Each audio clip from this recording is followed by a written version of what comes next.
আসসালামু আলাইকুম। Easy learning for জুনিয়র্সের পক্ষ থেকে সকলকে শুভেচ্ছা ও স্বাগতম। তোমাদের নবম শ্রেণীর ষান্মাসিক সামষ্টিক মূল্যায়নের ইসলাম শিক্ষার আমরা শিক্ষার্থীদের জন্য নির্দেশনা এটা দেখে নিব। সামাজিক সমস্যা বিশ্লেষণ করে ইসলামের বিধিবিধানের আলোকে সমাধান করি। আমরা দৈনন্দিন জীবনে আমাদের চারপাশে প্রতিনিয়ত বিভিন্ন সমস্যা বা চ্যালেঞ্জগুলো দেখতে পাই। ইসলামের নির্দেশনা বিধিবিধান যথাযথভাবে চর্চা করলে এ ধরনের সমস্যার সমাধান করা সম্ভব। তুমি যে এলাকায় বা অঞ্চলে বসবাস করো সে এলাকার বিভিন্ন সামাজিক সমস্যার সমাধানে ইসলামের বিধিবিধানগুলো বিশ্লেষণ করো। কাজ 1 হচ্ছে সমস্যা বা চ্যালেঞ্জ অনুসন্ধান। তুমি যে এলাকায় বা অঞ্চলে বসবাস করো সে এলাকার বিভিন্ন সমস্যা বা চ্যালেঞ্জগুলোর অর্থাৎ সামাজিক সমস্যা তালিকা করো।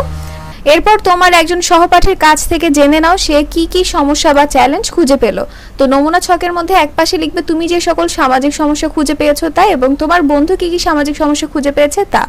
এরপরে কাজ 2 হচ্ছে সমাধানযোগ্য সমস্যা নির্বাচন ও পরিকল্পনা প্রণয়ন। তোমরা এলাকার বিভিন্ন সামাজিক সমস্যা খুঁজে পেয়েছো। এবার 4 জন সহপাঠী আলোচনা করে কাজ 1-এর তালিকা হতে একটি সমস্যা নির্বাচন করো যে সমস্যাটি সমাধান করা তোমাদের পক্ষে সম্ভব হবে। সমস্যাটি নির্বাচনের পক্ষে এককভাবে তোমার যুক্তি তুলে ধরো। নমুনা ছকের মধ্যে একপাশে লিখতে হবে সামাজিক গুরুত্ব এবং ধর্মীয় গুরুত্ব। এরপর তোমরা 4 জন সহপাঠী আলোচনা করে নির্বাচিত সমস্যাটি কিভাবে সমাধান করা যেতে পারে তার একটি পরিকল্পনা তৈরি করে উপস্থাপন করো। সমস্যা বা চ্যালেঞ্জের নাম লিখবে। এরপরে হচ্ছে সমাধানের উদ্দেশ্য, মানে তোমরা কেন এটা সমাধান করতে চাচ্ছ, সময় মানে কতদিন লাগবে সমস্যাটি সমাধান করতে, কার কার সহায়তা প্রয়োজন, স্ব দায়িত্ব বন্টন মানে নিজেদের মধ্যে দায়িত্বগুলো তোমরা ভাগাভাগি করে নিবে। এরপর রয়েছে ইসলামের বিধিবিধান ও নির্দেশনার চর্চা বা প্রয়োগ, নৈতিক ও মানবিক।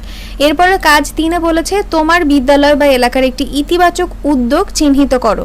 ইসলামের নির্দেশনা বিধিবিধান ও রীতিনীতি ইত্যাদির আলোকে ইতিবাচক উদ্যোগটির স্বরূপ, উদ্যোগ গ্রহণের কারণ ও ফলাফল বিশ্লেষণ করে একটি প্রতিবেদন লেখো।